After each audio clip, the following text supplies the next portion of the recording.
বিয়ের প্রথম রাতে প্রাণ হারালো স্বামী। ঘোলা নবপল্লী এলাকায় আত্মীয়ের বাড়িতে রহস্যজনক মৃত্যু ঘিরে শোরগোল। ঘটনাস্থলে ঘোলা থানার পুলিশ। বিয়ের পর প্রথম রাত, তখনও স্মৃতি ভর্তি সিঁদুর, হাতে সদ্য পরানো শাখাপলা, গায়ে বিয়ের শাড়ি। বিয়ের আনন্দে মাতোয়ারা হাতে গোনা কয়েক আত্মীয়দের নিয়ে। তার মাঝেই ঘটে গেল একটি বিপত্তি। বিয়ের প্রথম রাতেই প্রাণ হারালো নতুন বর। মৃতের নাম অভি দাস। আর এই ঘটনাকে কেন্দ্র করে চাঞ্চল্য ছড়িয়েছে বেলকান্দা 2 নম্বর গ্রাম পঞ্চায়েতের অন্তর্গত মুড়াগাছা নবপল্লী এলাকায়। ঘটনাস্থলে খবর পেয়ে ছুটে আসে ঘোলা থানার পুলিশ।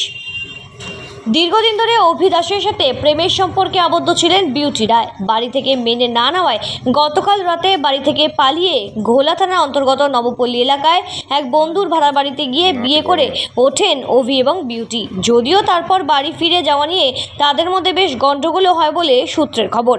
আর তারপরই আজ সকাল হতেই সদ্য বিয়ে হওয়া বরের মৃত্যুর খবর দেয় বাড়ির লোক। আর বরের দেহ আগলে দীর্ঘক্ষণ বসে থাকা অবস্থায় কান্নায় ভেঙে পড়লেন বিউটি। ঘটনাস্থলে এসে মৃতদেহ সহ বাড়িতে উপস্থিত সকলকে আটক করে ঘোলা থানার পুলিশ। কীভাবে মৃত্যু হয়েছে অভির, কেন কোনো চিকিৎসককে এখনও ডাকা হয়নি, এরকমই একাধিক বিষয় নিয়ে জল্পনা হচ্ছে একেবারে তুঙ্গে। আর গোটা বিষয় নিয়ে দফায় দফায় জিজ্ঞাসাবাদ করছে ঘোলা থানার পুলিশ। মধ্যে নেই এরা, মানে এর দাদার বছর ধরেই দেখছেন তো আমার বিয়ে হওয়া দিয়ে দেখছি, কোনো রকম ঝুট ঝামেলার মধ্যে এরা থাকে না। এরা সবসময় পাড়ার মধ্যে ঘটে গেল, মানে এটা তো সেটাই তো সিকোয়েন্স হয়ে গেল যে এরকম হট করে ঘটে গেল, হয়নি কোনোদিন। আমরা তো শুনছি উনি নাকি বেপাড়ার ছিলেন। ব্যাপার ছিল, এবার এরা ভাড়া দিয়েছে, এদের তো কোনো রকম দোষ দেওয়া যায় না। এরা ভাড়া দিয়েছে, ভেতরে তো ঢোকেনি না, একটা ছেলেটা এনেছে, এরা তো আনেনি। সকালে আমাদের যে ভাড়া থাকে ওর কালকে বিবাহবার্ষিকী ছিল, বিবাহবার্ষিকীর জন্য ও বন্ধুদের নিমন্ত্রণ করছে। নিমন্ত্রণ করার পরে তারপরে তারা আসছিল রাত্রে, ওই জায়গায় খাওয়া দাওয়া করছে। তারপরে ওই ঘরেই সব কিছু হয়েছে। হ্যাঁ, ওই ঘরে বসে খাওয়া দাওয়া করছে, ওদের বিবাহবার্ষিকীর বন্ধুদের নিমন্ত্রণ করছে। বন্ধু আর বন্ধুর ওয়াইফ আসছিল, যেটা আমি প্রথম থেকে শুনলাম। তারপরে পরোক্ষভাবে লোকের কাছে শুনি না, ওরাও বিয়ে করছে দুজন আর কি, ওর বন্ধুরা। ওই দিন এলাকার লোকে তো বলছে তারা নাকি বাড়ি ভাড়া নেই, বাড়ি ভাড়া অন্য লোকের। হ্যাঁ হ্যাঁ, ওই তো যার ওর বন্ধুরা আসছে আর কি। হ্যাঁ, এই তারপরে আমাকে সকালে নাম কি ছিল কিছু জানতেন আপনি?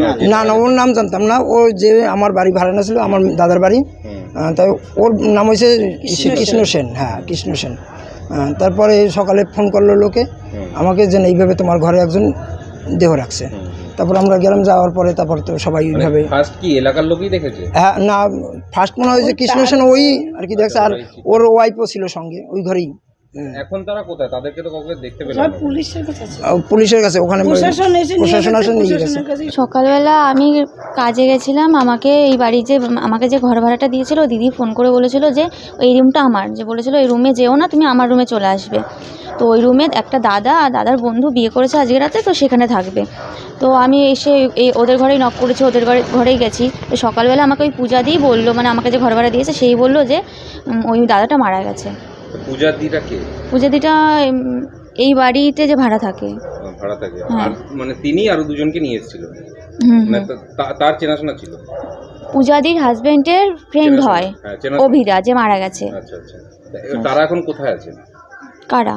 মানে যারা এই পূজা দি আর তার অভিরা। আমি কল করেছিলাম কিছুক্ষণ আগে, ওরা বললো ওরা ডেড বডি মানে পোড়াতে গেছে।